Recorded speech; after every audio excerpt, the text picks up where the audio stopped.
We've been trying to get to some new, different, and better experience of life for quite some time. In April of this year, 2025, we finally adopted new behaviors that are easier, simpler, and based on our true passions in order to finally make this new, different, and better experience of life a reality. Since then, we have more fully adapted to these new behaviors, understood them, begun to see them work a little, and gotten the courage to continue on with them. Now, all that's left is to actually apply these behaviors to every single aspect of our lives instead of just a few, especially the areas of our lives that have been the most stuck, and go all in on them without any hesitation. A huge part of ourselves is finally ready to just do the thing and dive in. However, another smaller part of us is still stuck in the old behaviors. This time, not because we like them or believe in them. Now it's just because they are habit, and old habits die hard. At this new moon in Virgo, for which this video is for, we must learn to finally kick these old habits and create new ones that honor our new behaviors. Going all in on these new behaviors will help us to finally escape anything from the past that has been keeping us stuck and finally make that new, different, and better experience of life a reality. And this time, I think we are ready. Hi, I'm your astrologer, Brittany of Ethereal Astrology, helping you to see the larger story of your life. Today, you're watching your astrology horoscope for the collective for the new moon in the sign of Virgo, which occurs on Saturday, August 23rd, 2025 at 2:06 a.m. Eastern Time, or on Friday, August 22nd, 2025 at 11:06 p.m. Pacific Time, of course, depending upon which part of the world that it is that you're in. Now, before I go ahead and hop into this video and what this horoscope is about, I do just want to take a moment to say a quick word about the sponsor of today's video, which is going to be the Otter Spirit, who generously sent me these beautiful gemstone bracelets that I'm wearing. And I have to tell you, I am absolutely obsessed with these. I've worn them pretty much every day since I've gotten them. So I'm super excited to tell you about these bracelets. These bracelets, each bead is a hand-picked gemstone, which is a crystal. 80% of the gemstones from this brand called the Otter Spirit are grade AAA and above, which means they have an exceptional cut and clarity in them, and no gemstone that they have falls below a grade A. In addition to that, the company, which is a small family-based company, is based in Monterey Bay, California, which is the home of the California wild sea otters, and $1 from every bracelet that they sell goes to support those, which is also fun too, since I love animals and I love things with a good cause. It's really a good thing here. What I'm wearing, I've got rose quartz, this pink one, obviously. Rose quartz is my all-time favorite crystal, so I love it so much. And then we've got the blue one is sky blue jade, and then the one that is on top, the colorful one, is morganite. Each gemstone bracelet comes with a beautiful box here and a little pouch to place it in to keep it nice. And then it also comes with some information here about the stone and a mantra that you can say, while you're wearing it, or it can remind you of, and also some astrological correlations to some signs that it might correlate with. So I love it so much. I have to tell you, I'm actually very picky about jewelry. For those of you who've been following me for a while, you've probably noticed I really do not wear much jewelry, especially not big jewelry, and especially not metal jewelry, gold or silver. I like gold better than silver, but I tend not to wear a lot of jewelry. I think a big part of the reason is especially metal jewelry. This is like a weird thing about me. I just feel like when I wear metal jewelry, I feel like I'm like a conductor for just energy. It just doesn't make me feel right. So the jewelry I prefer to wear is more beaded bracelets, usually plastic beads or things of that sort. And I think I like these even better than the beaded bracelets I normally wear. I normally wear these type of things because these are actually real gemstones. So I'm obsessed with these. I think they're really cool. A matter of fact, I think I'm going to have to get some more after I post this video because I really enjoy them so much. You can get them in any type of gemstone out there. I just happen to love pastels, but they've got other ones too. So if you're into black, of course, they've got black tourmaline and obsidian. They've got citrine. They've got another chrysoprase, another one of my favorite gemstones. So you can get them there. I also love them too. Another thing I'm going to say about them that I love is when it comes to the crystals, is that you can actually wear them too. About a few years ago when I started my channel, which my channel is like 9 years old now, but when I first started my channel, I was super into gemstones. I actually have a decently sized crystal collection, and I used to, just put them around next to me, or maybe meditate with them, or put them next to me while I would pull tarot cards. And I loved that. But after a while of working with crystals, I got to a point where I was like, what is the point? I'll have these crystals by my bed or whatever. And then I get up, I go throughout the day, I'm doing other things, and I can't look at the crystal, or I can't hold the crystal to feel its energy that it might have, or I'll forget what I was, focusing on and meditating about earlier in the day. So I love having these with me, because not only are they beautiful, they do feel really good quality, beautiful gemstones, but of course they also have the symbolic meanings that come with each of the gemstones. And I can feel its energy throughout the day instead of just putting it away. And it serves as a constant reminder. You just look down at your wrist and it'll remind you of the message of the stone. Rose quartz especially is a lot about compassion for yourself and self-love. So I especially like to look at that one and remind me of it too. So that's great. I've got a discount code for you. Brittany 20, you can get 20% off when you go to their website, the Otter Spirit. I've got both of that information down below in the description box, so that you can easily go ahead and access that. And you should take a look. A lot of different colors. And I need to note too, they also have a bigger size of stone too that you can get. So I just like the smaller ones because they're a little more dainty for my taste, and because it's easier for me to type on the computer. But they have the regular big beaded bracelets that you can get there too, and take a look. I think the ones that I'm going to be looking at getting next is the black obsidian, the multi-amazonite, and they've got a rainbow moonstone. Of course, I need some sort of moonstone over here because I like to talk a lot about the moon. But please go ahead and check that out. Use my link so they know that I sent you, and my discount code is Brittany 20, and that's spelled BRITTANY 20. That's how you spell my name in order to use it. I hope that you all enjoy it as much as I have. I literally, to be honest, have not taken these off since I've gotten them, especially the rose quartz one. So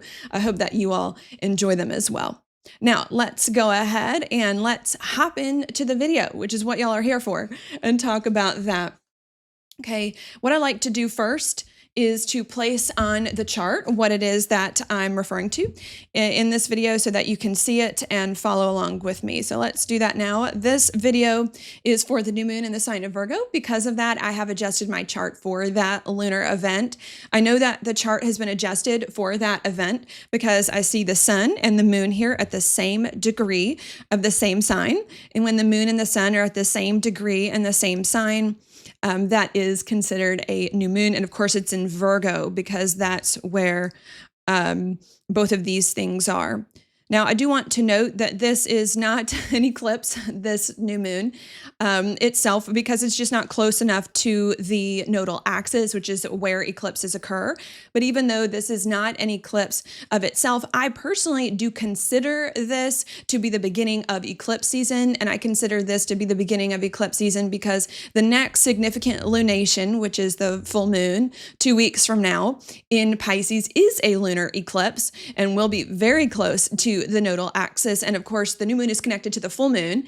They're a cycle, that's all a part of it. So I consider, even though this is not an eclipse in and of itself, it to be the start of eclipse season because it's opening that energy where we're going to start to feel the eclipse. So not only do I want to note that, but I think another thing I should note too is that there is going to be another new moon in Virgo after this one, which is going to be the next one a month from now, and that one will be an eclipse. So just keep that in mind as well. Okay, now what is all of this about in general terms to get an idea of what we're discussing? Well, new moons are all about new beginnings, new energy, and fresh starts. Okay, to work towards something or to see something grow. Not only that, but I want to note that this is when the moon is the darkest in the sky. And because this is when the moon is the darkest in the sky, what that means to me is that new beginnings, even though they're happening, fresh energy, new starts, are not usually seen at first. They're usually happening in the dark or in a more of a subconscious way, and they grow and get bigger and bigger and become more seen over time, especially as we get to the full moon connected to this new moon. Okay, so keep that in mind. What is it that we're getting a new beginning or a new energy or a fresh start in to do in a different or a better way that's small, maybe unseen, but going to grow bigger over the course of the next few days and weeks? Well, that is Virgo, because that is the sign that this new moon is in. What is Virgo all about? Well, Virgo is a Mercury ruled sign. Mercury does have a lot to do with our mind and with the way that we think and communicate. So one of the things that could be going on at this new moon in Virgo is that we could be stepping into a new way of thinking or a new way of communicating when it comes to our life, or just a different way of thinking and communicating about it. Not only that, but I should note too that Virgo is Mercury ruled, but it's Earth Mercury, because there's another sign that correlates to Mercury that's air, but Virgo is Earth, and Earth Mercury tends to be a little bit more strategic, a little bit more of a planner of thinking things through.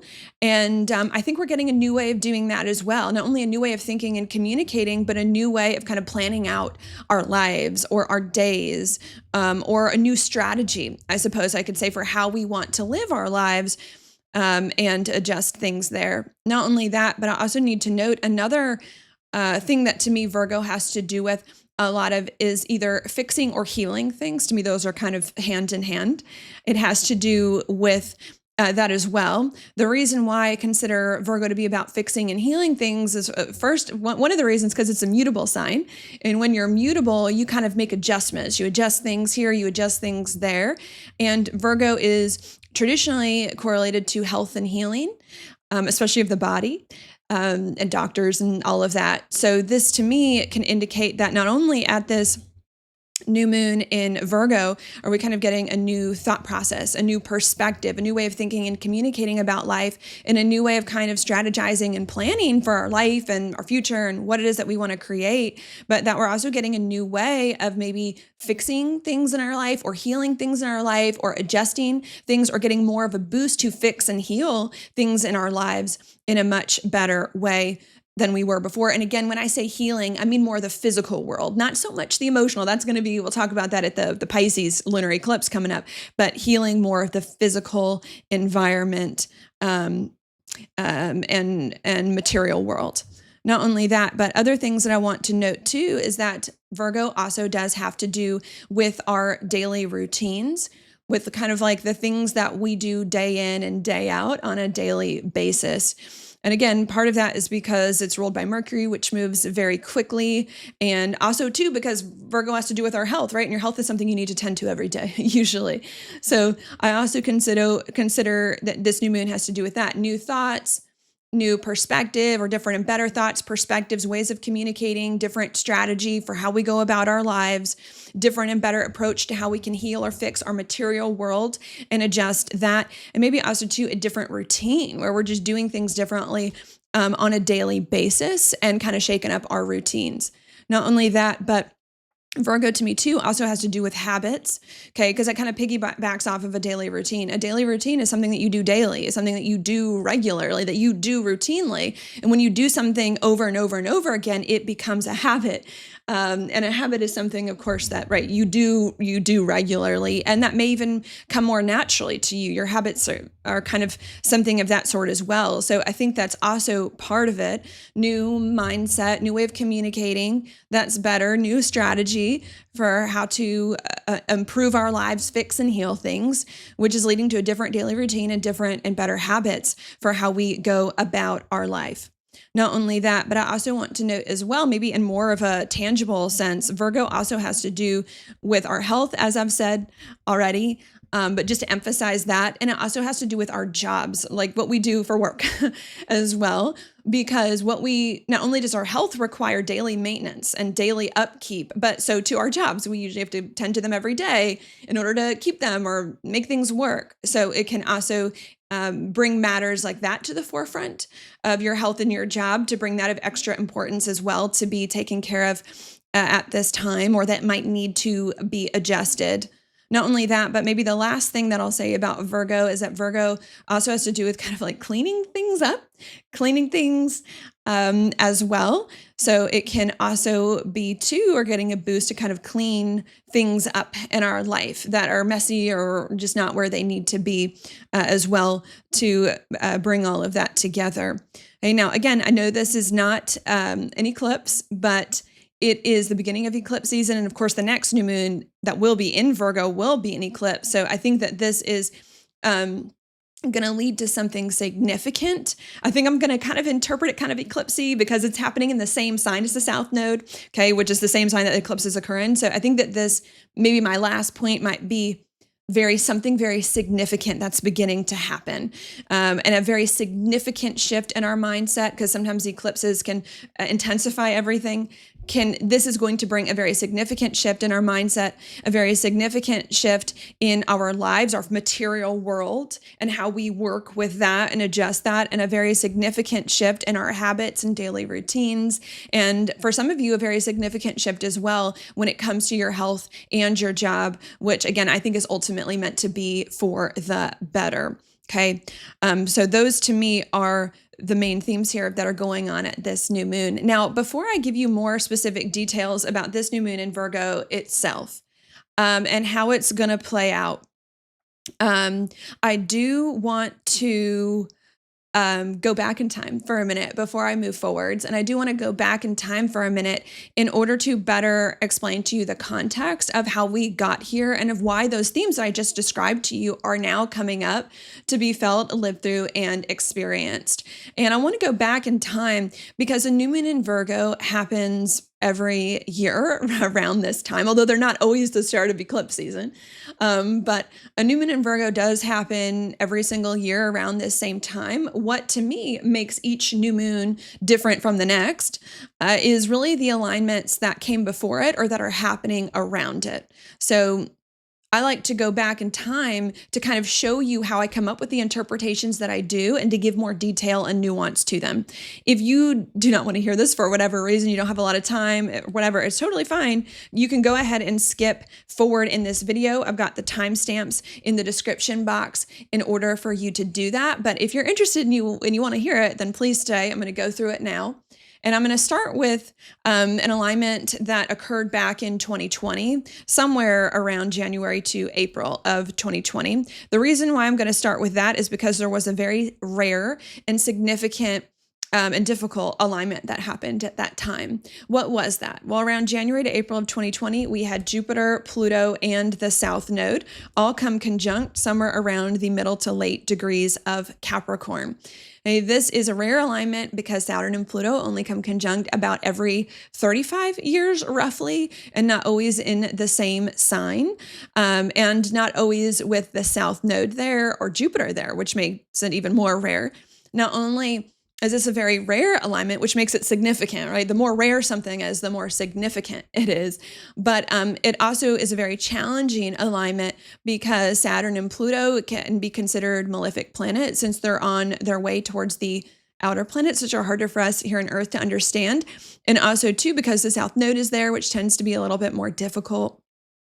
And because Jupiter is there in Capricorn, a sign it does not like to be, and therefore doesn't really function that well in. So it was a very rare, significant challenge that we were facing at that time. What was the challenge that we were facing? Well, Saturn can usually bring a feeling of stuckness, especially to the South Node, of being stuck in something that maybe we don't like or doesn't resonate with us anymore. That could have been going on for a while. And I think this was a big thing because it was in Capricorn. Capricorn's about the big direction of our lives, not just one part of our lives. It's about the direction our life has been going in, especially for many years prior to this. Because remember, this alignment takes about 35 years to come exact. Okay. So this to me was us starting to feel stuck and unhappy with the way our life had been going for possibly the past 35 years prior to that, because either we didn't like any of it or had just simply outgrown it and wanted different things. Not only was this alignment about that, but you have to remember Pluto was also involved as well. Pluto is about permanent change and transformation to really end, so the endings before the beginnings, to really end those things, so that we can eventually move on to other things. And Jupiter was expanding that big, massive change needed that usually is hard. It's hard to make changes when you've been doing something for a while and when something's been a part of your life for a while as well, that needed to happen and that we started to take the steps towards. So that is our starting point, January to April of 2020. All of a sudden, a lot of people realizing, I do not like my life the way it has been going for quite some time because I just didn't like any of it, or I've just outgrown it. And us beginning to make big change, scary change, and comfortable change to end those things we didn't like so that eventually new things could begin. Okay? That then leads me to the next point in our timeline. And I'm actually going to fast forward to this year to kind of keep it short, as short as possible. And give you the best information that you need. And the alignment I'm going to talk about this year happened around April of 2025, and it was a new moon solar eclipse somewhere right about here in the sign of Aries. Okay, what was that all about? Well, I want to start here with this alignment in April of this year because of two reasons. First of all, it is an eclipse. Eclipses are significant. They do bring big changes in our lives, but also too, because it was in Aries. Aries is the first sign of the zodiac. Therefore, it begins the zodiac. It was the astrological new year and starts a new cycle. So that's why I want to look at that. What was that about? Well, new moons are about new beginnings, new energy, fresh start. Solar eclipses superpower that to make that extra big and significant. Aries is a lot about our actions, being a Mars-ruled sign. It's a lot about our actions. So we're trying to act in new and different ways. Very significant. Not only that, but I think Aries brings a certain type of actions with it as well. Because Aries is a Mars-ruled sign, it likes to do things in ways that are easier and simpler. Not in ways that are hard and complicated. Not in ways that require a lot of steps. No, things that can be done very easy, very simply. Not only that, but Aries too is a lot about our passion and following that, being a fire sign. So it was also us starting to act more in those ways, not ways that are serious and traditional and boring and practical. No. That's not Aries. Acting in ways that are passionate, that are exciting, that are fun, act first, think later type of thing. We are getting those new behaviors. Not only that, but Aries also has to do with our identity as well, how we see ourselves. So it was also about us starting to get a new identity. And I think a new identity in which we do have life be easy, have life be simple, and follow more of our passions instead of tradition, seriousness, and responsibility. Not only that, but Aries too is the first sign of the zodiac. Again, and the first sign of the zodiac is about new beginnings, fresh starts, or say a new and better experience of life that I think we were trying to get to in 2020. So this new moon solar eclipse in April of this year was about us adopting new behaviors, simpler, easier, more passionate, and a new identity that will help us to finally get into that new, different, and better experience of life that was just a dream, a hope and a dream and a prayer 5 years earlier, okay, in 2020. Okay, that then leads me now to the next alignment that I want to mention, which happened a month after that. Now I'm going to go through each of the new moons that have happened since then this year. And that next alignment was the new moon, the next sign over in Taurus. I think around May, somewhere around May. I might be off a month, but it was somewhere right around here, May of this year, 2025. New moon in Taurus. What was that about? Well, new moons are all about new beginnings, new energy, and fresh starts. Taurus is the second sign of the zodiac. It's a fixed sign. It's a lot about sustaining things that we previously started, like say in Aries, the first sign of the zodiac.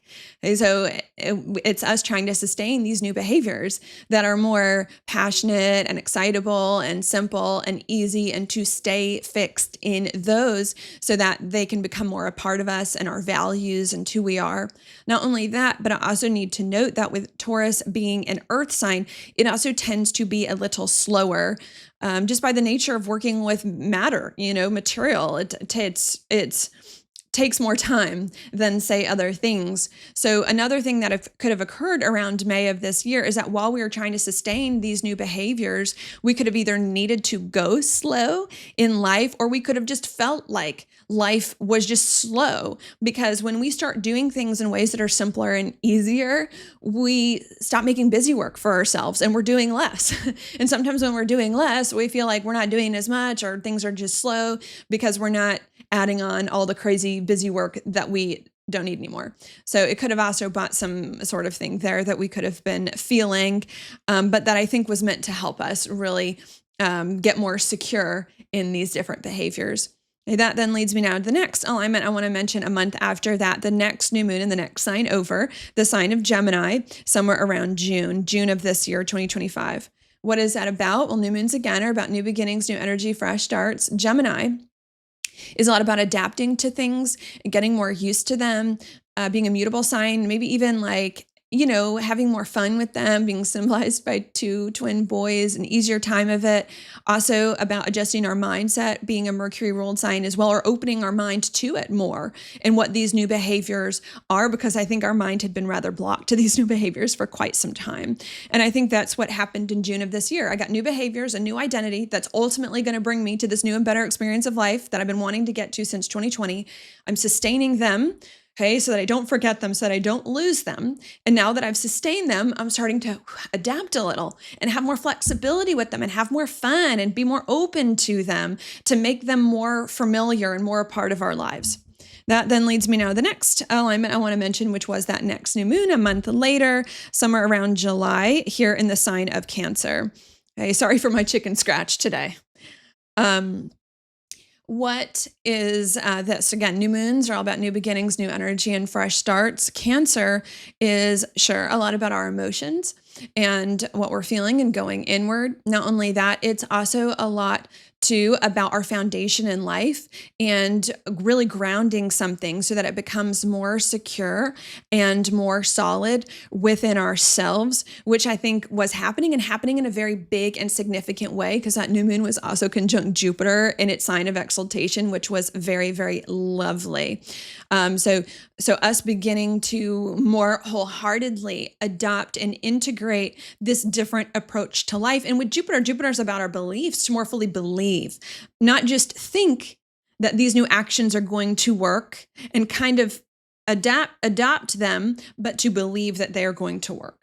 That then leads me now to the next alignment that I want to mention, which is 2 weeks after that. Now I'm going to talk about the full moon because I thought that this next full moon was significant. And that was a full moon in Capricorn, also somewhere around July here. And I think somewhere around those same degrees that the Saturn-Pluto conjunction was in 2020. Hey, what was that about? Well, full moons are all about stepping into things that we've been working towards for quite some time. Capricorn is the top of the chart, very public, something that's very publicly seen. It's also an earth sign, more tangible as well. So I think what happened at that full moon in Capricorn is that because we had adopted these new behaviors and we're adapting to them and understanding them and integrating them into our being, we then started to see them pay off a little bit. I don't think it was as full as we might like, but we then started to see these new behaviors pay off a little bit in a more tangible way that could be more publicly seen, to actually work to start to change our life direction. Another thing Capricorn has to do with a little bit for the better, to be different, which we've been trying to get to since 2020. Okay, that then leads me now to the next alignment that I want to mention, which was the next new moon about 2 weeks after that here in Leo in August, which was, the last new moon we talked about here. Okay, what is that one about? New moons again are about new beginnings, new energy, and fresh starts.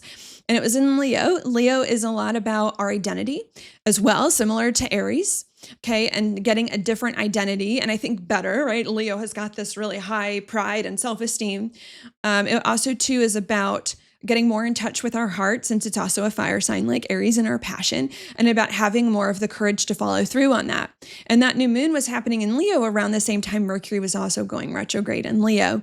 And that's Mercury retrograde can be a little bit of a challenge. So I think that was us, and it make us feel a little held back. So I think what occurred at that last new moon in Leo about a month ago now in August, is that we had these new behaviors that were going to get us into a new, different, and better experience of life. We had adopted to them. We'd understood them. We've started to see them work, but then we started to get afraid. Then we started to lose the courage to continue onwards with these new behaviors. We started to kind of fall backwards and not identify with these new behaviors or feel like these new behaviors were not us and who we are, who we want to be, and lack the courage. And we started to fall out of that passion, which is what we need, and maybe fall back into overanalyzing things or other serious and more responsible ways of doing things, which was hard, that we really needed to kind of overcome, so to speak.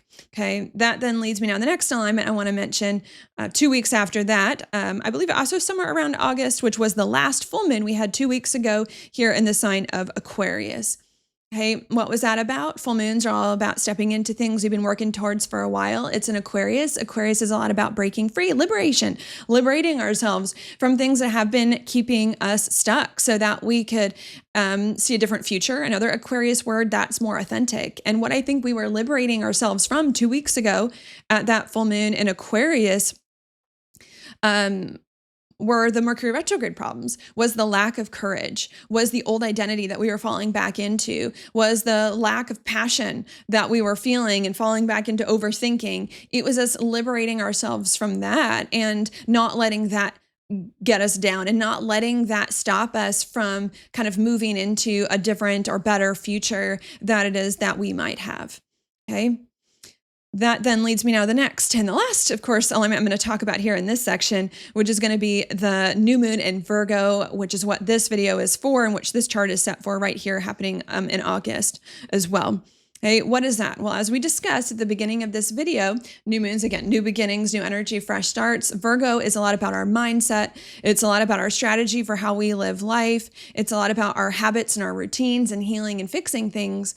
And what that means to me is that this new moon in Virgo is about us trying to make these new behaviors that we got April of this year simpler, easier, more passionate, into a habit, into a daily routine, into something we do day in and day out. Not something we just do on occasion, not something that we do and then get scared of. A habit, something we do day in, day out, and to more fully adjust our mindset to it and see it as a part of our life, into then actually put this different way of acting into action in our life to fix things, to fix anything that's not being done from this different approach, because this different approach is the thing, the medicine that's going to fix all the things that have been keeping us stuck here that's been going on. Okay. And that's it. Okay. That's what I think is the context here. Maybe to summarize it very simply, we recently, since the beginning of this year, have adopted new behaviors that are simpler, easier, and more based on our passions, which are going to be the thing to get us into a new, different, and better experience of life that we've been trying to get to for quite some time.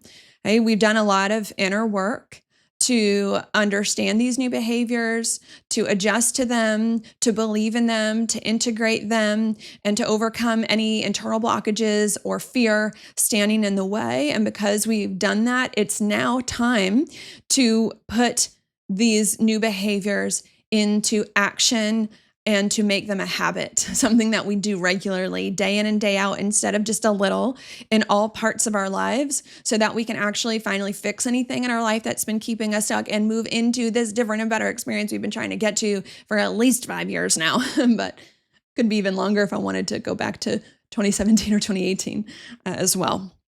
Okay, so that's what's happening. Okay.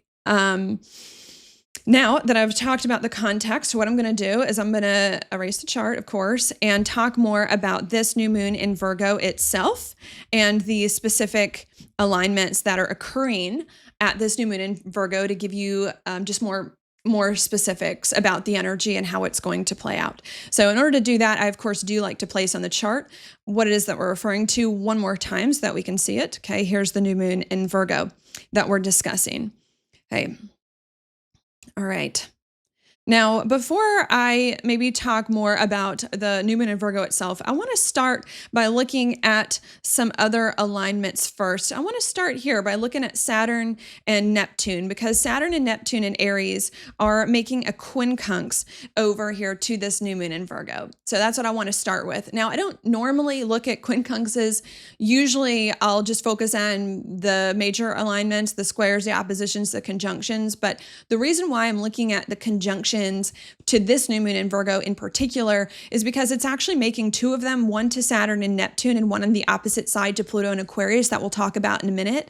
And when you get a planet, or in this case, the two luminaries, the sun and the moon, making two quincunxes, one on either side, that's called a yod, okay, in astrology. And a yod is a very unique alignment in astrology that can indicate a great purpose. There's some kind of something very great purpose or great significance to something that's going on that may also come with some challenges to work through as well, and usually great significance towards the planets, in this case the luminaries at the apex of it. So that's why I'm going to focus here on the quincunxes first as being the most significant, and I want to go here to Saturn and Neptune in the sign of Aries and discuss that for a minute. Hey, what is that? Now, I will say quincunxes are not easy, and I'm going to explain it in a challenging way soon. And Saturn and Neptune can have their own issues in and of themselves because they are on their way towards the outer planets, which can be a little more difficult. But even though that's the case, I'm going to start by interpreting Saturn and Neptune a little bit more positively, or in a more of a neutral manner. And I'm going to do that because even though Saturn and Neptune in some ways can manifest as a bit challenging, I do think that they can also indicate things that we need to focus on. Saturn in particular, Saturn can bring challenges, but really in the end, Saturn is where we need to focus on to achieve mastery when it comes to something. So I think that it can bring a need for us to focus on something and to master it. That can be important. And then to be honest with you, I think we've already been doing, especially since the new moon solar eclipse that was in Aries earlier this year. So just hang in there with me. I'm going to interpret these in a more positive to neutral way. What is that? Saturn, again, is where our focus needs to be to really work towards something or to work towards mastering it. It's in Aries, okay? Aries is about action and about taking action. Not only that, but it's about taking action in certain ways. And I think those ways are more Aries. Aries is a fire sign, acting in ways that are more passionate, acting in ways that are simpler, that are easier, right? Because sometimes the passion runs out. So you need to act fast and easy to sustain the passion so that it doesn't run out and you can continue doing the thing that it is that you need. So I think it has to do with a lot of that. Not only that, but Aries is the first sign of the zodiac about new ways of behaving that are needed. So there's been a big focus on that, especially if you listen to the context I just gave you since the beginning of this year of adopting new behaviors that are simpler, easier, and more based on our passions that we need to master. Not only that, but I want to note another thing about this Saturn and Aries alignment. Saturn does not like to be in the sign of Aries. Here, why does Saturn not like to be in the sign of Aries? Well, Saturn is not about acting fast, easy, simple, and based on passion. The concept of Saturn is based on tradition. It's based on responsibility. It's based on practicality. It's based on seriousness, right? So there's an inherent mismatch, contradiction between Aries and Saturn. And what that means to me, because Saturn's in Aries, it's not in Capricorn, what that means to me is that not only have we been learning since the eclipse in Aries earlier this year, and since Saturn entered Aries earlier this year, to act in a new and different way that's simpler, easier, and more based on our passions, but to let go of or dismantle the old ways of action that were based on being responsible, doing the responsible thing, doing something not because we want to do it, but just because we should do it. Stopping that. We've had to work on dismantling that. Okay. We've also had to work on dismantling doing the practical thing, and to stop doing things just because it's the responsible thing to do that we should do. And it just makes practical sense. No. That's not the way Aries operates. Aries doesn't say, oh, well, I should just do the practical, responsible thing. Aries says, no, I'm just going to do this thing because I feel it and I want to. And if it doesn't work out and people don't like it, who cares?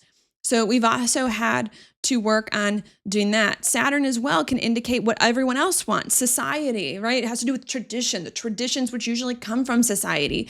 So we've also had to work on letting go of that, letting go of tradition or what society thinks is a socially acceptable way for us to act.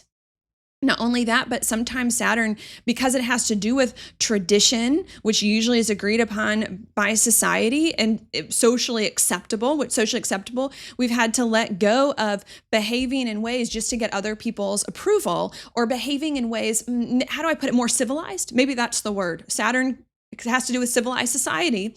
We're having to learn to dismantle that, to not behave in ways just because they're more civilized, but to maybe put it another way, let more of our animal instincts come out, which I think sometimes Aries can have to do with as well, and let more of those emotions take over, even if it doesn't appear to be civilized, even if it's a little off color at times. As well, that has been going on, that I think we've really been trying to learn in a big way. Not only that, but maybe to move on to Neptune, because these things are together. Hey, Neptune, when more positive, we want to consider it something we've been learning, especially with Saturn trying to teach us to be a master in something, making a conjunction to Neptune. Neptune can also have to do with trust and faith. That things will eventually work out as well. It can also have to do with ease, and it can also have to do with taking it easy and with more compassion for others, and I think ourselves as well. So not only since the beginning of this year, with the eclipse in Aries and Saturn and Neptune moved here, have we been learning to act in a very different way that's simpler and easier and more based on our passions and not respectable or civil or serious or practical or what we should do, but we've also been learning as well to trust and have more faith that these new and different actions and behaviors will work, will be good, will be helpful to us, even if it doesn't make logical sense, right? That's another thought. Neptune doesn't always make logical sense, even if it does not make logical sense that these things would work, okay? And to be easy on ourselves, to not overwork, to not overdo things, to allow ourselves time to rest if that's what we're passionate about doing, and to allow more of that to occur. Neptune as well is also about going more with the flow instead of, always having to make things be a certain way at a certain time, to just allow things to flow in a way that's more easy and more natural with less force as well. So doing things simple, easy, passionate, that are not responsible, not serious, maybe not traditional or based on civil society or the rules of society or whatever, and trusting that that'll work, even if it doesn't make logical sense, going with the flow, doing when we want to do, resting when we want to rest, whatever our passions dictate, that's simple and easy to us here, and trying to just, be more compassionate to ourselves as we work through that. And not only do I want to note that as well, but again, Aries is the first sign of the zodiac about new things, fresh starts. So these new behaviors that we've discussed are also going to help us get into a new, different, and better experience of life that I think we've been trying to get to since 2020. Okay. For various reasons, if you've been watching my horoscope. So these new behaviors are going to be the key to unlocking that I think we've really been working on. Okay. So that's a big thing there. The next thing that I want to look at after that is going to be over here to Pluto and Aquarius.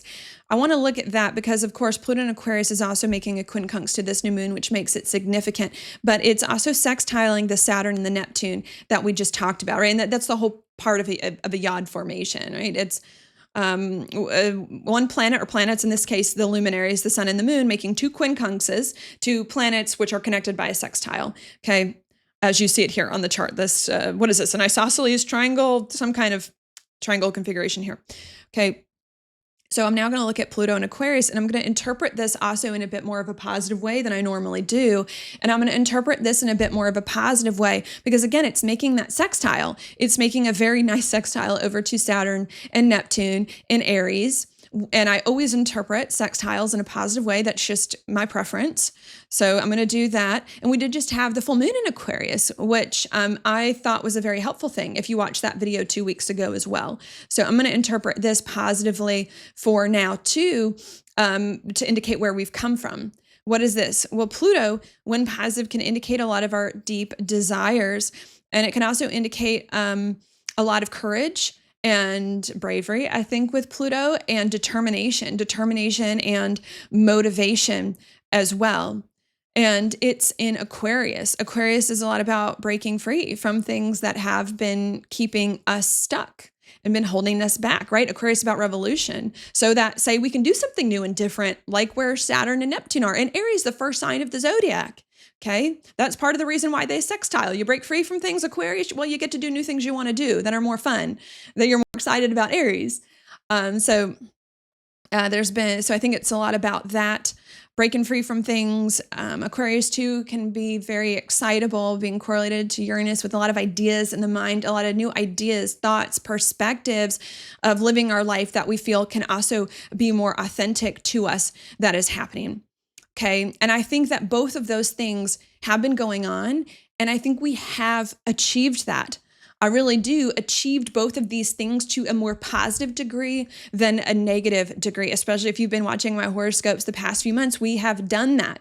We have, to repeat that before I go to the new moon, we have, I think, fairly successfully over the course of the past few months, adopted new ways of behaving that are simpler, easier, more based on our passion, and dismantled the old ways of behaving that are logical, that make practical sense, that we should do, that are serious and that are respectable, gotten rid of those. And not only have we adopted these new behaviors and gotten rid of the others, but we've also cultivated more trust, hope, and faith that these new behaviors are going to work to get us into some new, different, and better experience of life, even if we can't see it yet, and have allowed ourselves to go more with the flow and be more compassionate with ourselves while we've worked it out. Not only have we cultivated these new behaviors and more trust and compassion and all of that, but we also too have recently gotten a lot of courage, a lot of desire, a lot of drive, a lot of motivation to finally break free from anything that's been hard, maybe these old behaviors, and to finally go all in on these new behaviors in a more authentic way, and to make it more a part of our life and more a part of our future, to go all in on the simpler, easier, more passionate way of being, with more motivation, more determination, more excitement to have it happen in our lives here for the better. Okay. I think we have achieved those good things so far this year. Okay, that then leads me now to the next thing that I want to talk about, which is going to be back to that new moon itself, which is what this video is for here in the sign of Virgo. What is that about? Well, new moons are all about new beginnings, new energy, fresh starts. Virgo, sure, is about our mindset, but I think our mindset is good because of that Pluto and Aquarius we just talked about. Aquarius is an air sign. To me, it's more so about our habits, and about putting something into action in the real world on a daily basis that is more regular, day in and day out. And I think that's where the challenge is, because they're two quincunxes, right? The new moon in Virgo is got these two quincunxes here. So it's the new moon in Virgo that's challenged. Pluto and Saturn and Neptune making that sextile buddies, friends, they're good. They don't have an issue, not with each other, especially they're great. It's the new moon in Virgo that has the issue with the other things. Okay. And the new moon in Virgo is the habits and the routines. We're struggling with that. What do I mean? Well, what I mean is that we're struggling to take these new behaviors, okay, simpler, easier, more passionate, that are not traditional, that are not serious, that are not based on logic, all of that. We're struggling to take these new actions and behaviors and to do them habitually, to do them routinely, to do them day in, day out, over and over and over and over and over and over again, and to do it easy, right? That's the thing. When something's a habit, you don't even know you're doing it. You're like, oh, just what I do is a habit. To do it and to make it so much of a habit that you don't even know we're doing it. We're struggling with that, okay? That's what we're struggling with, because if you've seen some things about the horoscopes that I've interpreted the past few months, we've done these new behaviors a little bit.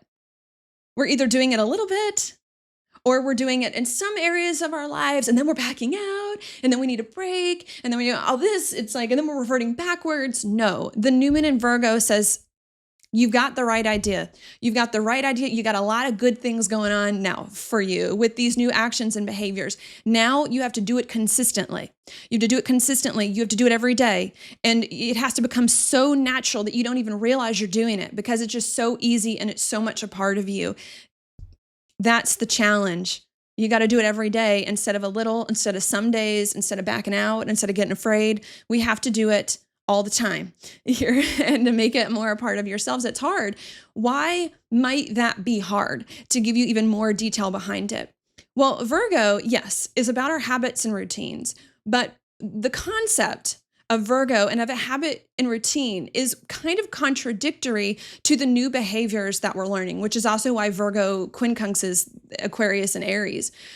The concept of Virgo, which has to do with our habits and routines, is that habits and routines you have to be very perfectionistic about. That's another Virgo thing. You have to be very careful about. You have to be on your P's and Q's about. You have to make sure you're doing it just right. Not only that, but Virgo a lot of times has to do with hard work because it correlates to our job. It's a lot of work and effort to maintain something, to clean something up. When we think of routine, sometimes that's what we think of because that goes with the concept of like, if I'm going to make something a routine, I have to be careful and conscientious and perfectionistic and get it just right and work really hard and do a lot of work to get here. And I think the new moon in Virgo is saying you have to adopt these new behaviors, simpler, easier, passionate, with the trust and faith and the go with the flow more habitually and more regularly. You do. And you have to make that a habit, but not in the way you typically think of habits, right? You have to make these new behaviors simpler, easier, more passionate, a habit without falling into the trap of it needing to be hard, without falling into the trap of it needing to be a lot of work and a lot of effort, which sometimes we think of when it comes to routines, without falling into the trap of it needing to be perfectionistic. So you need to develop a habit of doing things in life simple, easy, and more fun and passionate without making it into something that's perfectionistic and hard and routine, and something you have to be worried about and critical about. That I think is the weird kind of thing that's going on here in our mind. It's not only a new habit, but a new way of thinking about habits and what a habit is as well, that I think is what is creating some of the disconnect here, especially with this new moon it's a 0 degrees. This doesn't always happen all the time. 0 degrees is the very beginning degree of a sign. It's kind of youthful and young, and there's a lot of good things about being young. There's a lot of energy there and freshness and exuberance, but there can also be disadvantages. And some of the disadvantages about a very youthful degree is that it's not the most mature. It doesn't have the most of the wisdom behind it either. So there can be this sense of, multiple senses of like need a new habit, and that simpler, easier, more passionate, and a new way of thinking about habits so that you don't fall into the trap of perfectionism and overwork and all of that there too. But there may also be an unrefined energy of it as well, or an experimental energy of still not quite sure of how exactly to do that. That could be occurring. Okay, that again, we're going to need eclipse season to help us out more with. Not only that, but one other thought I'll give you too is that, again, Virgo is about cleaning, healing, fixing things, and more in our physical environment with it being an earth sign. So the other thing that I want to add too is that not only at this new moon in Virgo do we need to make the simpler, easier, more passionate approach to life, the way of life, our way of life, a habit, without getting stuck in what we traditionally think of as a habit might be, but that once we do that, once we do the simpler, easier, more passionate way of life more regularly, day in and day out, that is then going to fix, going to heal, going to clean up so many things in our life. And because we're coming up to eclipse season, I think super significant, very significant things that have been keeping us stuck for quite some time. Okay, very big things. It's going to help us clean up, maybe to just take it a step further, the final things that have been keeping us stuck since 2020, okay, to help us move into that different and better experience, because that's what Virgo does. It cleans up and it leaves no stone unturned.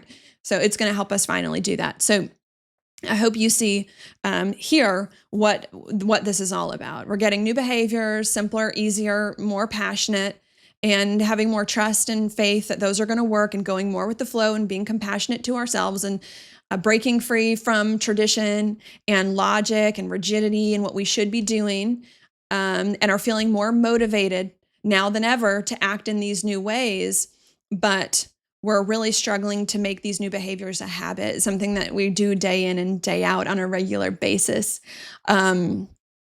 and day in and day out on a regular basis. And I don't think it's because we're afraid. Maybe I need to say, I don't think it's because we're afraid of these new habits. Not anymore. We fixed that at that Mercury retrograde in Leo. We're afraid, we're struggling to make it into a habit because it's just opposite how we typically think of habits. Habits usually aren't fun and simple and easy. We usually think of them as being a little more drawn out and complicated there. Okay. But if we can make it into a habit, it's going to fix all these things in our life finally that have been keeping us stuck since 2020. I am now going to move on to another alignment that's happening around this new moon. To maybe zoom out a little bit, that's going to be Venus here coming into the last degrees of Cancer, making a square to Chiron and Aries at this time. Okay. Now this is a difficult alignment. This is difficult because it's a square, which is a hard aspect to Chiron, which is also difficult, having to do with fears and insecurities. Okay. What is the difficulty here that's going on? Well, Chiron, again, can indicate fears and insecurities. Aries is a lot about action that we need to take. And I think this different type of action that we've been talking about, since Chiron is in the same sign as Saturn and Neptune as well. And it can indicate that just feeling uncomfortable, right? I don't want to use the word fear. I have to tell you, I think we've conquered fear, right? Chiron can symbolize fear. I want to knock that word off the list. I think we've conquered the fear. Mercury retrograde in Leo was huge for that, because Leo is about courage. The opposite of fear is courage. Okay. I don't think this is fear. I think this is more just uncomfortable. You know how when something is habit and when you try to break the habit, or when you try to form a new habit, the first few steps are uncomfortable. When you have been doing something for so long and then all of a sudden you stop doing it and you start doing something else, right? It feels uncomfortable. It feels unnatural. Like at the beginning, like let's take the New Year's resolutions, right? Sometimes we make New Year's resolutions. I'm going to start going to the gym every day. Well, the first few days you start going to the gym, it doesn't feel that good. It doesn't feel like a habit. It doesn't feel comfortable. You're not afraid of going to the gym, but it just doesn't feel that great. And so I think that's part of what's happening here, especially with Venus and Cancer. Venus is a lot about ease and allowing things to happen easily, or just feeling like things are just easy. And Cancer has a lot to do with comfort and feeling like things are more comfortable within our emotions. It also has to do with what's deeply ingrained within the foundation of our being as well. So I think there's this feeling too of like, I need to make these new behaviors a habit. And I think of habits very differently, but starting a habit is not comfortable, right? Because you don't create a habit. What is it? You need 30 days to start a habit. Is that the thing that some studies say, right? The first few days starting a habit are not the most fun of days, or not the most easy of days, So I think that also feels a bit uncomfortable and like it's not coming as easily or as naturally to us as we might like. So that's also what I want to say there. Let me repeat that before I add. I think I've got two other alignments I'm going to talk to you about. So I think that's another thing that what's going on here is that over the course of the past few months, we have adopted new behavior, simpler, easier, more passionate, with more compassion for ourselves and more trust and faith that they're going to work out, and more ease and more go with the flow. And we've liberated ourselves from old ways of acting that are more serious, practical, traditional, realistic, based on logic, more civil. Hey, not only have we done that, but we've also gotten the motivation and the courage to do these things, these new behaviors that we need. Hey, but even though we've got new behaviors, we've let go of old ones, and we've got the courage to continue onwards, we're struggling to really make these new behaviors a habit, something that we do regularly, day in and day out. Not because we're afraid, not because we're scared, not because we have more stuff to work on. No, just because it's hard to start a new habit, and because doing things in a way that's simpler and easier and more passionate challenges our idea of what a habit is. Okay. And that is making us feel uncomfortable. It's making us feel uncomfortable to take those first steps that it is that we need to start a habit, and making it feel a little difficult for us to kind of figure out how to do it. How do we make this thing a habit that doesn't necessarily align with the definition of a habit per se there as well, and without falling into the traps of perfectionism, criticism, overthinking, overworking, all of that. Okay, that then leads me now to the next alignment that I'm going to mention, which is going to be back to the new moon itself. I'm skipping around a bit. This new moon in Virgo is making a square over here to Uranus and Gemini. Okay, this can be a challenging alignment because it is a a square, which is a hard aspect to Uranus and outer planet. So I'm going to interpret that, but I'm also going to interpret it in a helpful way as well. I'm going to interpret it in a helpful way because we're coming up to an eclipse season, and eclipse season has a funny way of kind of changing things and changing the energy. But I'm going to start with the negative. What can this be when it's negative? Well, Uranus can indicate anxiety and nervousness. It can also indicate just having like a lot of pent up energy that's going on, especially when you've got the 2 Mercury ruled signs here, Gemini and Virgo, a lot in the head that we're thinking about, anxious and nervous about. Not only that, but Uranus too can indicate the sudden and unexpected. And with this being a square, this could be some sort of sudden and unexpected, challenging situation that could come up within our practical lives with the Virgo, the job, health, the habits and routines, all of that could make us feel set back here that's going on. Okay. Now, I should note, do I think this is a permanent challenge? Do I think this is a big deal? No, not to minimize anything that may be going on that you're feeling, but to me, these challenges are occurring not because they're horrible and we're going to stay stuck in them. They're occurring because we're not acting enough in these new behaviors, right? And once we act in these new behaviors, they're going to disappear. The issues are going to disappear. So I also want to note some of that. Not only can this bring a lot of anxiety and nervousness and sudden and unexpected challenging thoughts or events that can make us feel uncomfortable, but I'm also going to interpret it another way as well, a more positive way, because again, eclipses have a way of changing things, and Uranus too, it can also be correlated to the higher mind as well.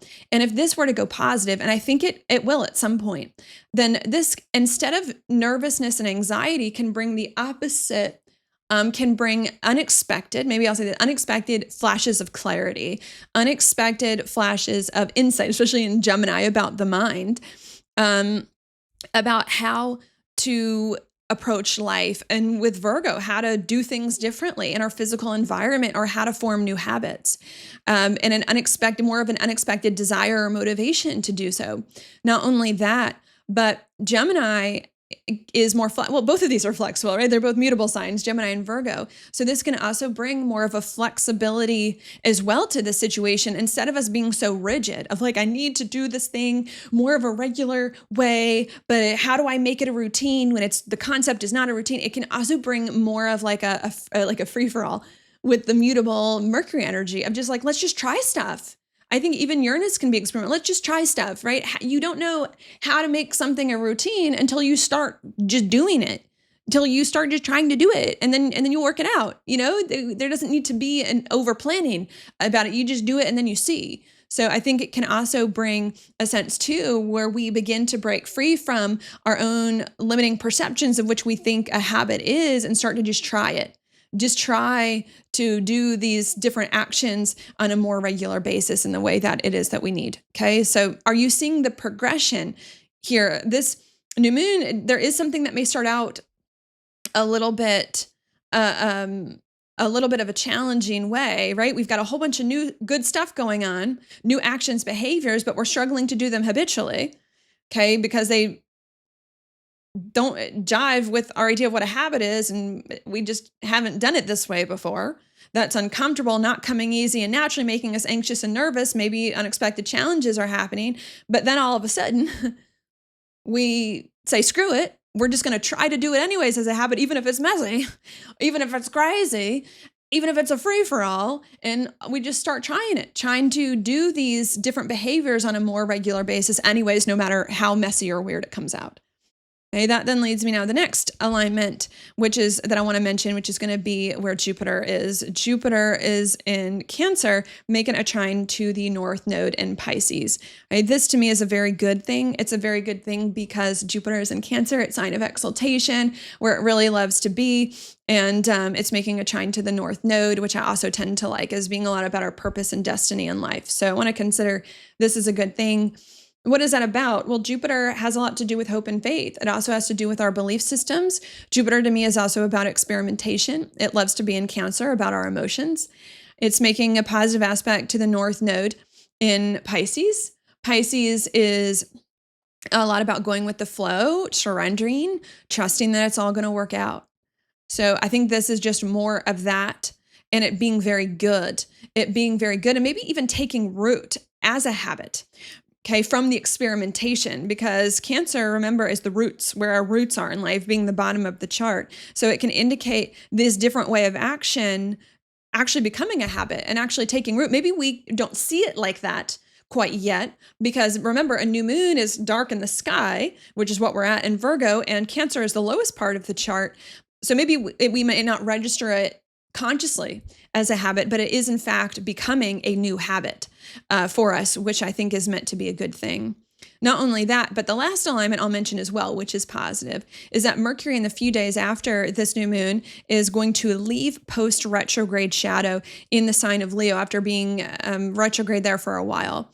Hey, this is a very good thing. What does this mean? Well, what this means is that Mercury is now out of anything having to do with retrograde and is moving up to its normal speed. And when Mercury is moving at its normal speed, it moves fast. It goes.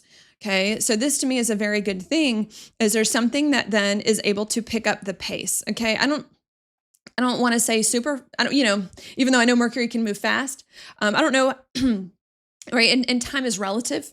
What some people think is fast, other people think is slow, but I'm just going to say things are going to start to pick up the pace a little bit more than they were before. And not only are things going to pick up the pace, but we're going to feel more able to do things. We're going to feel more able to do things and have things work, okay, instead of them falling apart. And especially we're going to be able to sustain with the Leo, the courage, the different sense of self, and the passion as we do it as well, which I think is going to be very, very nice, and very nice to help us fix things. Because remember, Mercury is the ruler of Virgo, where the new moon is, which is about a habit and is about fixing things that have been keeping us stuck as well. So this is also going to help us to finally make these different behaviors a habit and to finally fix those things. Again, I think from the past few years since 2020, the last of those things that have been keeping us stuck, so that we can move on into this different and better experience of life. And to do that, I think we're going to need all of eclipse season. We're going to need about another 2 months, okay, to do it. Okay, because we've got the 2 eclipses coming up here, but to get us on that path now in a very good way. Now, I want to note here before I summarize that and go into some other things that I do think this is going to happen more naturally. That you're naturally going to feel this progression and kind of come out on the other side with this new habit and more ready to do it. I think it's going to happen more naturally because eclipses can kind of force your hand in a certain direction. But if it doesn't happen naturally for you all, then that's the advice. The advice is to consciously choose, right? We can choose to consciously choose to make a certain type of action that's simpler, easier, and more passionate a habit, to consciously choose to do it every day, day in and day out, even if it doesn't make logical sense. And to just have fun with it, right? And to just try it and see where it goes, because that is the thing that's going to help get you unstuck. Anything that's stuck in your life, unstuck, and get you into a different and better experience that we've been talking about here for a while. Okay, because just doing this new approach to life halvesies or every once in a while isn't going to cut it. We need to do it more regularly. And that's it. Because that's it, I'm now just going to repeat all of that one last time without the astrological jargon, so you can get a different, just a better idea of what's happening. So let me do that.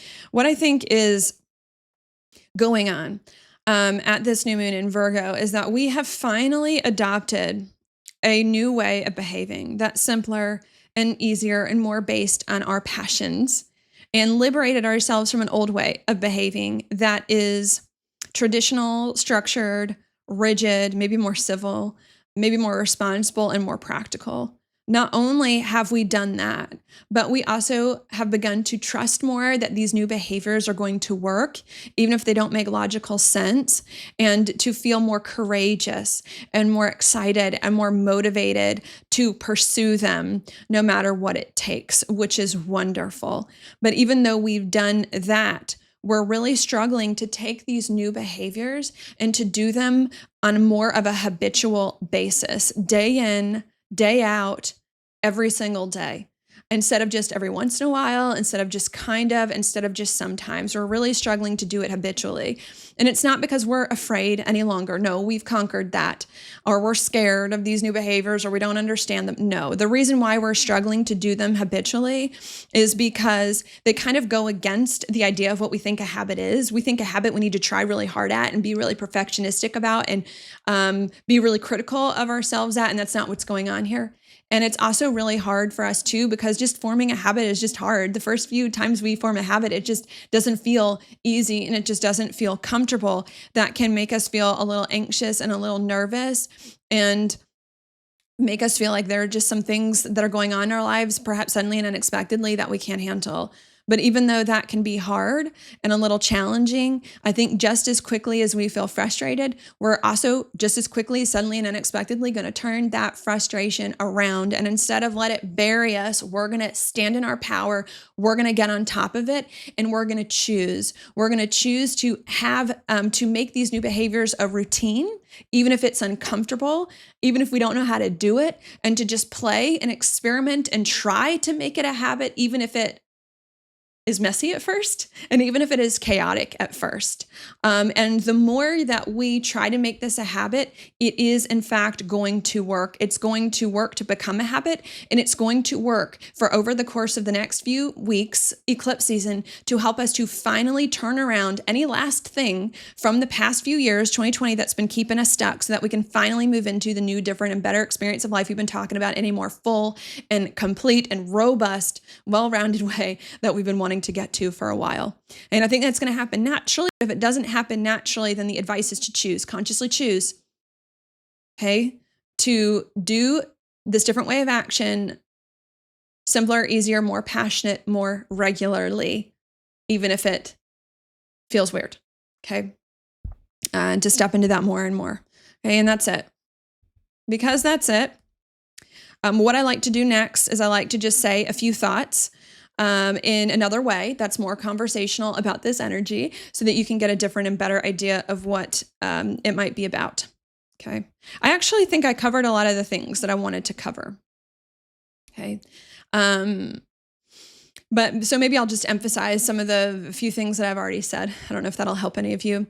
But I think one of the main things that I want to say, and to me, the biggest point about this new moon in Virgo is that we are, and we have been acting in new and different ways. I think for months now, especially since April of this year, when we had that solar eclipse in Aries, April of 2025. Okay, we have been doing that. And those ways have been ways that are simpler, easier, and more passionate. Okay. They've also been ways that are not, because sometimes it helps to define what the ways are by what they aren't. It's also been ways that are not traditional, that are not serious, that are not responsible, that are not practical, right? We have been doing that, okay? We have been doing that since April of this year. So what then makes this new moon in Virgo different, right? If we've already been doing that, if we've already been acting in these different ways since April, if you've been listening to my horoscopes that are simpler, easier, more passionate, and not all that other stuff. If we've already been acting in those ways, why now do we need this new moon in Virgo?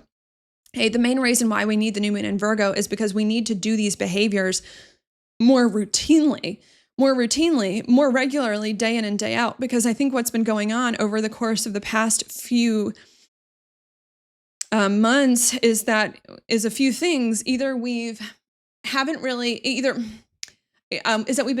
doing them a little, or we've been doing them every once in a while, or we've been doing them and then backing out of them, okay? And I think that to me is the main thing about this new moon in Virgo, okay? It's not just about doing new behaviors, simpler and easier, more passionate. It's about doing them regularly and routinely every day. Because over the course of the past few months, we'll either do things that are simpler and easier one week, and then the next week we'll fall back into an old habit, or we'll do it one week and then the next week we won't do anything at all, so we need to get it routine, okay? Day in and day out. This is an act in a way that's simpler, easier, and more passionate, only when you feel like it, only when it suits your interest, only when it's only when it's socially acceptable. This is, you have to act in this way that's simpler, easier, and more passionate more regularly here in order to get where you need to go.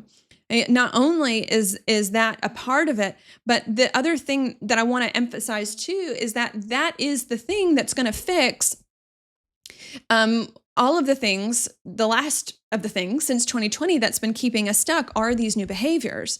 Okay.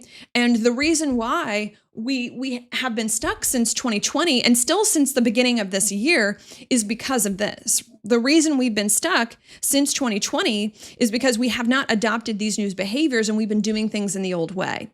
Okay. And when you're doing things in the old way, it's going to keep you stuck in the old habits, right? If you want to do something different, if you want to get to a new experience, you got to do things differently. If you want to stay stuck in the past, you got to do things the same way you were doing them. And the old way of doing things was ways that were too traditional, were ways that were too serious, were ways that what everyone else wanted us to do instead of what we wanted to do. And so of course it created a life we didn't like. Okay. So a big part of the reason why we've been stuck since 2020 to now is because we've really struggled to get these new behaviors, which are key to the new life. And the reason why, another thought, the reason why from April of this year, 2025 to still now, we're still stuck a little. Okay. I think we've gotten a little unstuck in the past few months, but we're still stuck for the most part since 2020 is because we have not been applying these new behaviors consistently enough across the board. Okay. So do you see? We've been stuck since 2020 because we did not have these new behaviors that are simpler, easier, more passionate, whatever. And we've been stuck since April of this year to now when we started to adopt these new behaviors because we weren't doing them consistently enough. Okay. Maybe to put it as a metaphor, these new behaviors are the cure. They're the medicine. Okay. Let's say that, right? It's a new moon in Virgo. Virgo's about health. It's about medicine. Okay. This is the cure. These new actions are the cure and the medicine that are going to fix anything that's been keeping us stuck the past few years so that we can move on to a new, different, and better experience. But even though it's the cure and it's the medicine doesn't work if you don't take it. Medicine doesn't work if you don't use the medicine, or sometimes medicine doesn't work if you don't do it consistently. What's the point in having a cure or fix to something if you're only going to use it at some times when it's comfortable and if you're not going to follow through on it to the very end? So there's some other thoughts there to just emphasize of like these new actions and behaviors are the thing that is going to fix everything that's been keeping you stuck. And you need to do it regularly, more habitually, instead of every once in a while or only when you feel like it, because that's what's going to fix your situation. And there's no point in having a fix for your situation if you're not actually going to use it and you're not actually going to apply it. Okay. The behaviors are the key. Not only do I want to note that, but I also want to note too, there's a need to stop focusing on the result. Okay, stop focusing on the result of the behaviors or on the result of what you want. I want to make this happen in my life. I want more money. I want a better job. I want whatever. Stop focusing on that. Because that's not what really matters, okay? What really matters is the actions that you're taking, and the way you're approaching action and whether or not you're listening to your heart and your passions in the moment. That's what really matters, because I think every journey is an internal journey. Like it's the internal world is really the true world, and everything that happens externally is just an illusion based on what's ever inside ourselves. So everything is an internal journey, but also too, because that is the real solution. That is what's really going to get you to what you want. What's going to get you to the better job or better money or better relationship is not by you thinking, oh, I want a better job. I want better money. No, what's going to get you to that is by adopting the behaviors and becoming the person that can create all of that, which is what these things are. So if you focus more on the behaviors and less on the outcome, you're going to get to where you want to go. Not only that, but I think it's going to make it more enjoyable because I think there's something sure about Aries, but maybe even about Virgo. I know they're very different signs, that quincunx, that like going through the motions. I think Aries, because it is such a Mars ruled sign, loves to move its body. It loves to like feel the fire and the passion and the doing stuff and like needs to move the body to get all the energy out. And there's something about Virgo also having to do with health that I think can see the beauty in the routine, that can see the beauty in daily life, or in small, simple acts, as well. And I think that that's also what needs to happen here too, is stop focusing on the outcome, focus on the actions, focus on the journey to get there, because the actions are going to be exciting in and of themselves, and the journey can be exciting in and of themselves. Doing things in a simpler and easier, more passionate way is supposed to be fun. It's supposed to be fun. It's not supposed to be like, oh, well, I got to do things in this way in order to get what I want. It's like, no, you're going to do things in a simpler and easier way that's more passionate. That's fun. The process is fun. You should want the process too in order to get there and see some of the beauty in that as well. So I think there's a lot of themes around there too. These new behaviors are going to finally be the thing that's going to fix everything from the past that's been keeping you stuck, especially since 2020. Okay. But the only way they're going to fix it is if you take your medicine day in and day out regularly, instead of just on occasion whenever you feel like it. You got to do it regularly. And to carry out the metaphor, you got to stop seeing taking your medicine as a bad thing, and see it as a good thing. You got to stop thinking the medicine tastes gross, because maybe it doesn't, and to start see it as the good thing that's going to help you to get better, and to appreciate that the incremental progress and changes that you're making as time goes on. Okay. Another thing too that I want to note as well is, again, about the nature of habits in and of themselves, because I think that's an important thing, right? Virgo is the sign of making something a habit that we do day in and day out, but it's also a sign. But it's also a sign about being more perfectionistic, being more strategic, working extra hard, that is happening. And it's this also the sign of that, because a lot of times that's how we traditionally think of routine, right? And habits. If we're going to do something habitual, we need to really focus on it to make it a habit. We need to do it just right so that it becomes a habit. I think a lot of times those things are correlated. And so another important part of this new moon in Virgo is us having to dismantle that and to realize that in order to do something habitually and to make something a habit, you don't need to fall into the trap of being super critical and hard on yourself, and of super perfectionistic, and of overworking it. You don't need to do it that way. That in order to make something a habit, all that needs to happen is that you just need to do it. You don't need to overthink it. You don't need to structure it. You don't need to make sure you're doing it a certain way. You just need to start trying it. Just start trying it and see what happens. Because the more you just try it, even if it's messy, the more it's going to lead to something. So that's another component of this new moon as well, of like, yeah, we've got these new behaviors. You just have to do them more regularly and habitually, because that's the only way it's going to work. And see this as a good thing instead of a bad thing, because it is a good thing. And to not make these new behaviors into something difficult that you feel like you have to be perfectionistic or critical or overwork in, and instead to just have fun with it and to just allow it to become a routine, even if it feels messy, right? Maybe another way to put it is that sometimes there's two different types of people. There are some people, when they want to make a routine, maybe to go back to the New Year's Eve resolutions. Maybe there's two types of people who have New Year's Eve resolutions. Maybe there's one type of person who says, okay, this is what I really want for the new year, and then I'm going to map out a plan for the next few weeks on how to make that a reality, right? Let's say I want to go to the gym more. I'm going to make a plan. I'm going to go every, Tuesday and Thursday, and then I'm going to eat this or do that. And maybe there's another type of person who says, I want to go to the gym this year is my New Year's resolution, and I'm not going to make a plan. I'm just going to go whenever I feel like it. Whenever I feel like it, whenever I'm inspired, whenever I'm in the moment, right? It's both about making something a habit, but there's two ways of doing the habit, right? There's two ways of making something a habit. And I think the first way of structuring and planning it out is maybe not the best way to make this a habit, at least not this time with the North Node in Pisces. It's more the first way of like, I'm just going to go with what I'm feeling and go with that. Okay. That's more of how we need to form a habit. Now, some of you may be thinking about that person that I just talked to you about, who's going to use the metaphor, who's trying to make going to the gym a habit by just going when you feel like it. So there's probably some of you are like, okay, well, how's that going to work? How are you going to make something a habit if you're just going when you feel like it? Because then you may never feel like it, right? Well, that is the issue of the new moon in Virgo with the yod there. That is that's the point. Okay. That's the struggle that we're having here.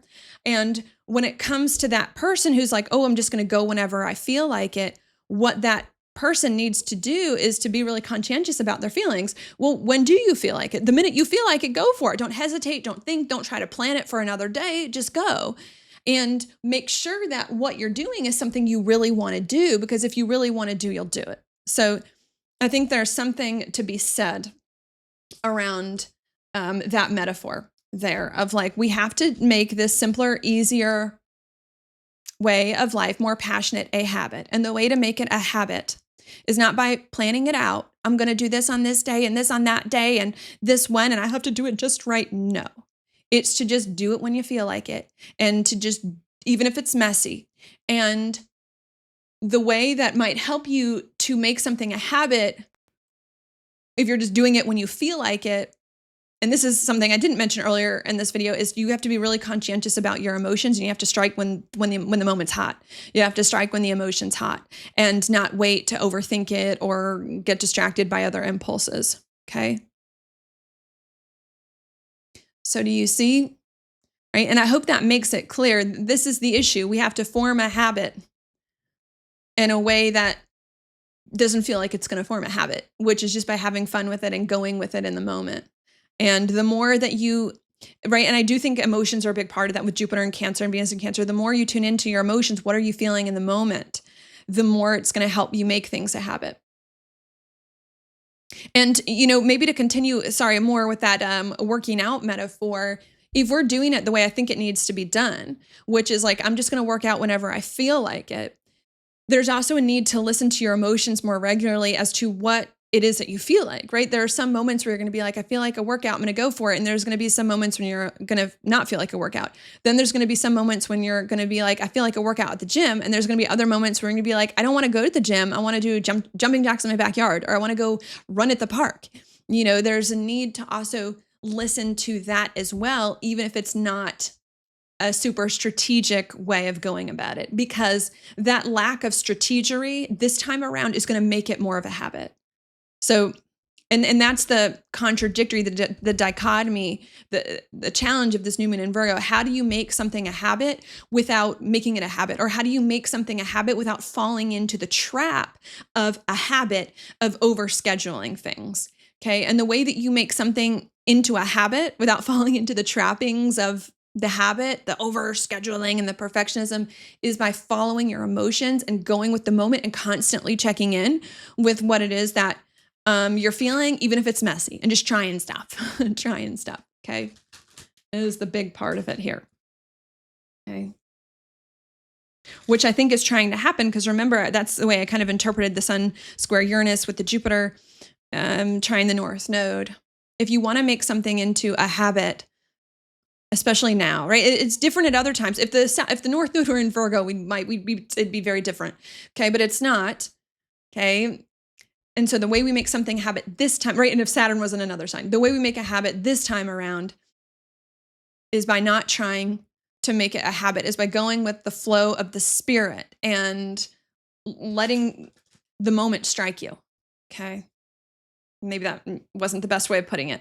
The way you make something a habit this time around is by letting things get messy and following your feelings in the moment and constantly checking in with your feelings and trying and experimenting things. That's the way you're going to make something a habit this time without falling into the trappings of perfectionism, overscheduling your time, and making things super structured. Because the more, and maybe I need to make this clear, because the more we try to make these new behaviors into the traditional version of a habit, schedule, structured, I'm going to do it every day at this time, the more we do that, the more we're going to fall backwards into the old habits and behaviors. The more we're going to fall back into the things we've been trying to escape since 2020. Because the minute you start saying, I can only do something at this time in this way, well, there you go. You just made a tradition. Well, there you go. You just took all the fun out of it,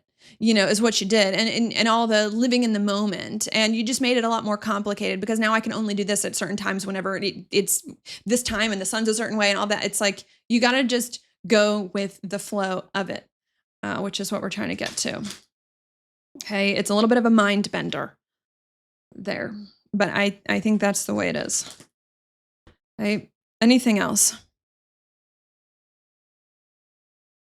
Habits. Okay, I think that's all that's coming to me now about it. Okay. Did I want to give any examples? I don't really know how much I need to give those this time. I think that some of it should be clear.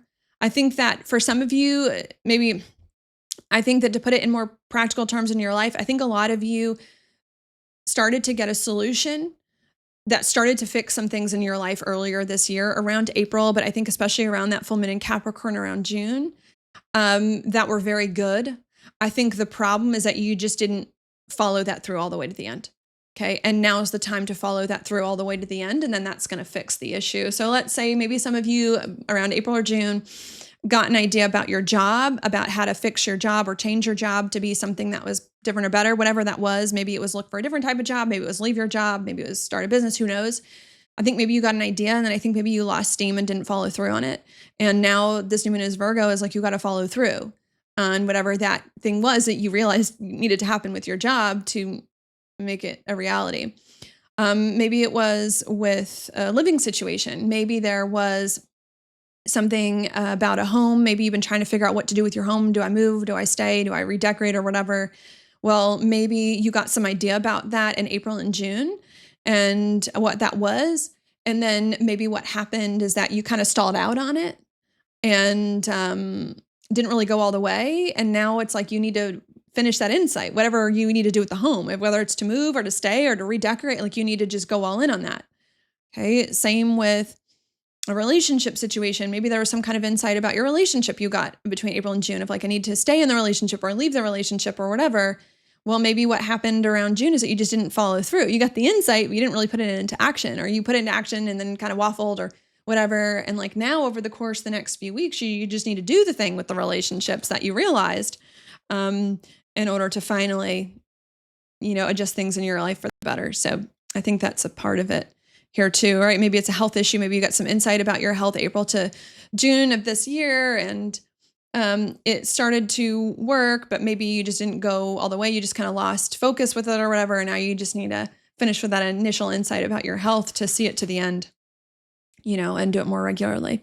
So it could be something like that. I like to leave, I like to be specific with my examples, but also leave them kind of vague because there's a lot of you out there and because I want you to apply it to your own life and reflect on your own life because that's really where the magic happens, not when someone tells you what to think or do, but a lot of times when you are able to reflect is where some good insights can come from. And your situation's better than I do anyways.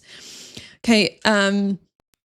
Now what I'm going to do is I'm going to look at the inside degrees. So let's pull those up on the screen. The inside degrees were not written by me. They were written by someone else named Elias Lonsdale, who channeled the meanings of each of the degrees from spirit. But I like to look at these to give just more insight because I think they're interesting.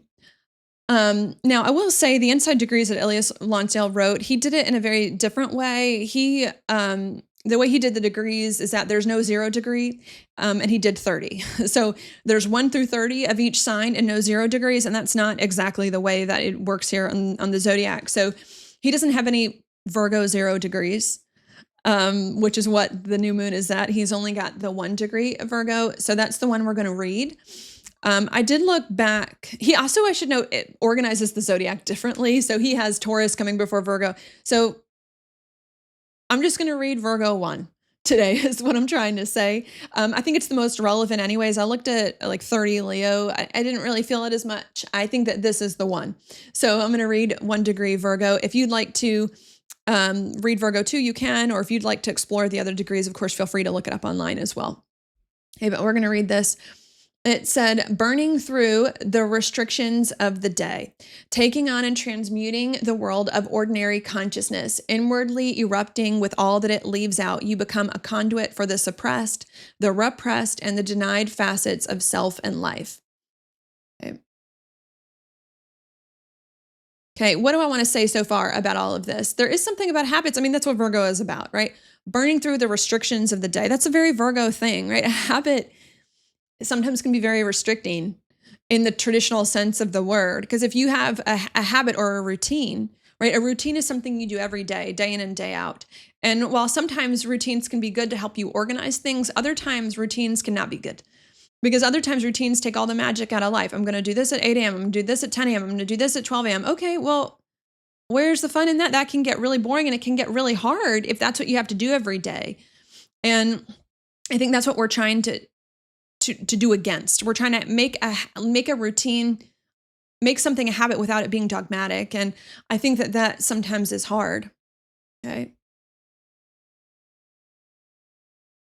Another thing that I think it's saying here too is that not only can habits be restricting, especially when you do them in that strict way, have to do this every day, the same time, the same way, right? But it indicates that when you have these habits that are restricting like that you become a conduit for the suppressed, the repressed, and the denied facets of self and life. That when you have a habit that is very routine like that, very strict, a strict habit, we're talking about loose habits, right? That's what we need. But when you have a very strict habit, that's when you start to feel frustrated and repressed. I can't do this. I can't do that because it's not the right time of day, because it's not in the schedule, because I've got these other things I have to do first. And then that creates a lot of issues. Okay. I think that's what it's saying. And I think that's the way things have been in our lives for many years, which is why we tried to change our lives in 2020 and still are trying to change it, is because that's what was going on. We were too strict, we were too regimented, and we repressed so many of our deepest desires. Okay.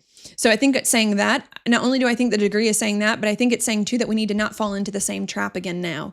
We need to not fall into the same trap that we've been trying to get out of since 2020, is by making our lives dogmatic and routine where there's no room for fun and play and any of this other stuff. Okay. Let's read on. It says, exposing yourself to the onslaught of conventional ideas and their consequences, right? There's the idea of convention, aching and longing to turn the world around. You are given to subtle or obvious ways to channel and express what lives inside. You feel intensively committed to bringing it all together within the ordinary compass of everyday life. Okay. Before I read on, I want to note a few other things. Here it says conventional ideas and their consequences, right? We need to get away from convention. That's what we're doing. Saturn's in Aries, a sign it doesn't like to ban. Saturn's about convention. Aries is not. We have to break convention. Okay, that's hard. Not only that, but it also says the inside degree that because we have so many things we've repressed over the course of the past few years from our strict routines, we are given to subtle and obvious ways to channel and express what lives inside. And I think there is that switch that's trying to happen at this new moon in Virgo. We've had really strict routines that have been very conventional for a long time, which is why we didn't like our lives in 2020 and had to escape it. And what needs to happen now at this new moon in Virgo is that we need to stop with these very strict routines that are very conventional. It doesn't mean not do something on a regular basis, just don't be as strict about it. Okay, that now we need to get out of that because there's been a lot of emotions that's been repressed from the old way of being. Not only do I think this degree is saying that now we need to get out of it, but that we want to. We feel intensively committed to getting out of it as well. Okay, then let's read on. It says, saturated with deep impressions of what this earth is moving through, you're being given the chance to stand in for that, to bring it, and perhaps even to become it. So this to me is another indicator that we are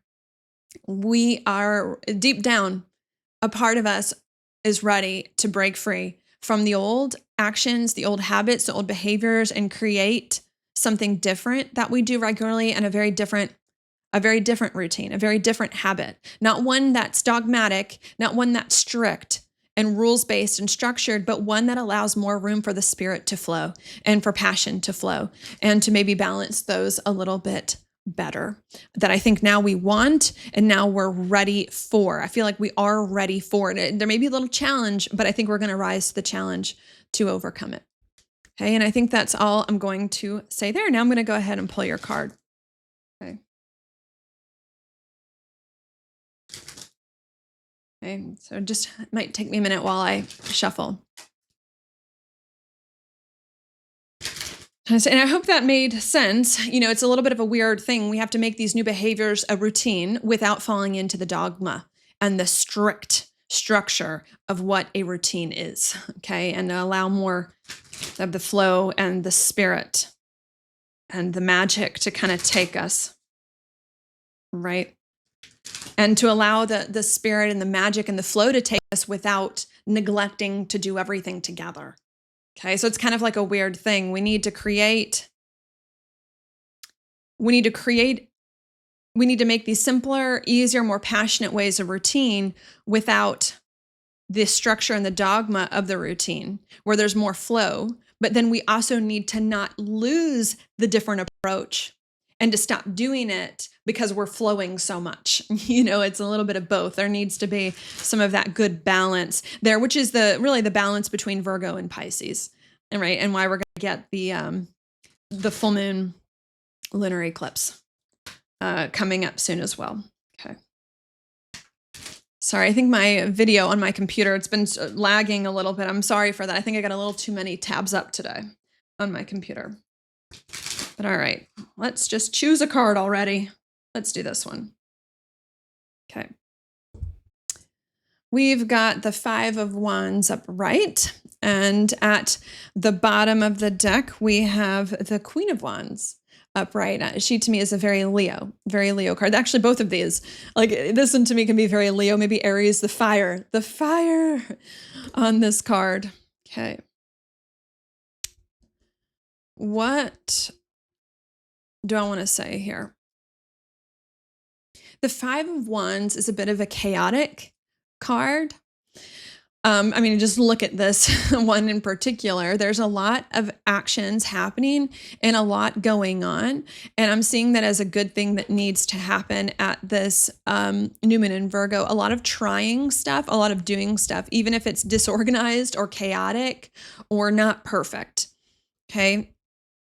That's what needs to happen. More doing stuff that's fun, even if it's chaotic or not perfect, because the more that you do it, not because you have to, not because you should at a certain time, not because you had it scheduled to be done in this way this time, the more you just do stuff because you're just feeling it, even if it's disorganized, the more you're going to fix things in your life and the way that you need.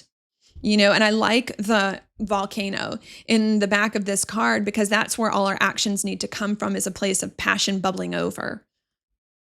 And to follow the passion. And I think that is a concept that's been hard the past few months, maybe even years, for a lot of people to get. I think it's hard to let go of the old ways of behaving, and with the Saturn and Aries, now,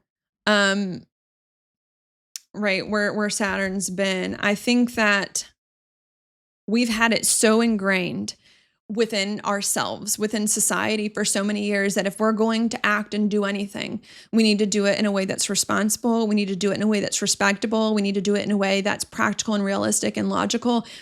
And we need to not do anything that's crazy, that's disorganized, that's hectic, that's based on pure passion and emotion. I think that's the way society has been. Maybe to compare and contrast with the way it's been, I think that's the way society has been for so long. Okay. Work hard, earn your way up the ladder, only do the respectable things, stay in your lane, don't get out of line, be practical, do what makes sense. That's what we've been told. Don't do any of this other crazy stuff. And now it's turning on its head. Now the exact opposite is needed if you're going to fix things in your life. Now we need to do the exact opposite, which is do not do what's respectable. Do not do the civil, the serious, the traditional, the practical, the logic thing. Don't do that. Okay, because that's going to keep you stuck in a lot of things you do not like because you never really want to do them anyways. Instead, we need to learn to follow your passion, to follow the heat of the moment, even if it's risky, even if it's crazy, even if it doesn't make sense, even if it's not practical or logical, even if other people don't like it, that's what we need to do now. And I think that's been a hard lesson to learn over the course of the past months and years, but I think we're finally learning it. And again, and that's the thing that's going to fix it. Okay. Fix anything in your life. That's the challenge. Okay. Sorry, and maybe I should have said it that way earlier in the video, but if there are any of you who are confused of like what's the way I need to do things, I'm telling you now, stop doing things just because they make logical sense. Stop doing things just because it's the responsible thing to do. Stop doing things just because you feel it's practical. Stop doing things because you feel like you should do it. That's going to take you further away and keep you stuck since 2020, and you're never going to get out of this mess. Okay? Stop doing that. If you really want to change and get out of this mess, do what you're feeling in the moment. Whatever you wake up and you feel excited about, you do it. Even if it doesn't make logical sense, do whatever lights you up, even if you don't have a plan on how to do it, even if it seems crazy, and do that every single day as much as you can, because that's really going to help you here. Not only that, but the Queen of Wands does have a lot to do with confidence. I think, and trusting like her inner self and knowledge of herself. So I think there's also a need as well to not only just do what you're feeling in the moment. It's counterintuitive, but it's going to get you where you need to go, but to trust that you can do it.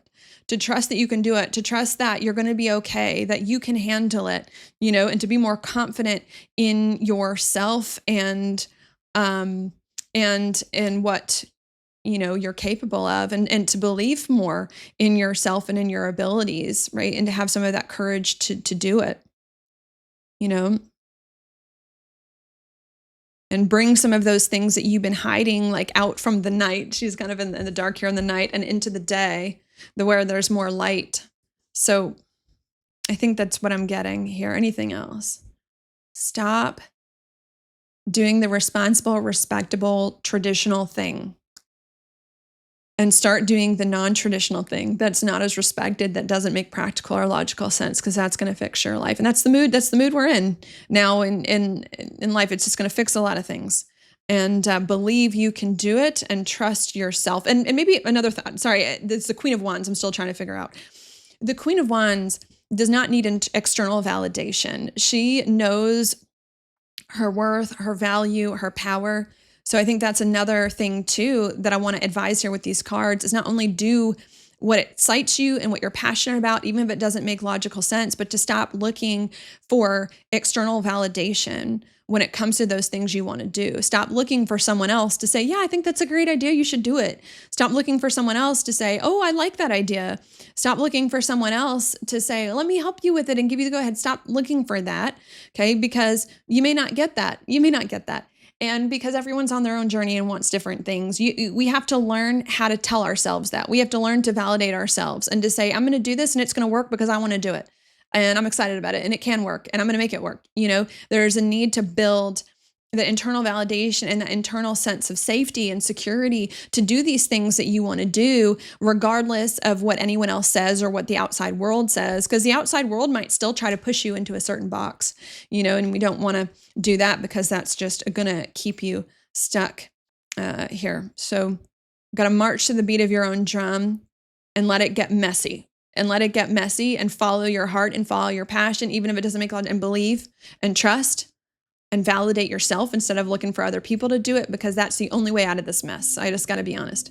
That's the only way out of this mess since 2020. And you can, and maybe that's another thought. Some of you can avoid it and some of you can say, nope, I only want to do things that's responsible or traditional because that's the easiest path or whatever. Test it out for yourself, and that's another thought. Whenever anything I say in my video, you don't have to listen to. It's my opinion. You don't have to believe it. It's my opinion. It doesn't have to be yours.